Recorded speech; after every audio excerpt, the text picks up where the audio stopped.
Antlers has a lot on its mind for a horror movie opening 2 days before Halloween, branching off in too many directions that never quite knit together.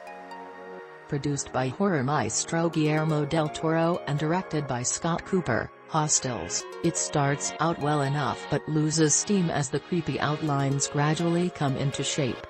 Environmental activism, treatment of indigenous people, the opioid epidemic, and child abuse all figure into the story, which hinges on a middle school teacher, Julia, Keri Russell, and her brother, the local sheriff, Jesse Plemons, reunited in the small Oregon town where they not very happily gray. Julia has noticed a student, Jeremy T. Thomas, who is exhibiting signs of trouble, and the picture doesn't get any better as the audience peers into his home life, which includes having his dad and young brother locked away behind a bolted door, fearing what will happen should they somehow get out. Aside from the message that it's not wise to mess with Mother Nature, Antlers explores the possibility of real threats behind myths and legends, which is frequently fertile terrain.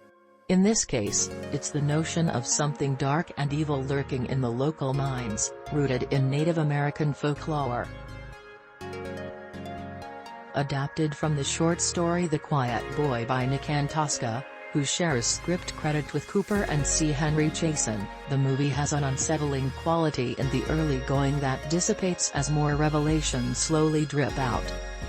Yet all those aforementioned real-world references feel increasingly forced, as if reaching for relevance that isn't really supported by the monster motif that eventually takes over.